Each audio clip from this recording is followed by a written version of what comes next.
Ito Sir Julian ang iyong scope. Yan. 1.8 MOA LHD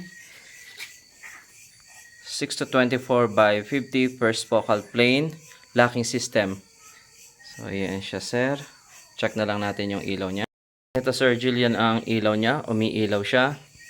Gumagana lahat. Tapos ito sir yung kasama mo na bubble level. At ito yung iyong mount. Yan. So sa loob ng box niya, yan pa yung mga kasama niya. Iwanan ko na itong mga papel na to.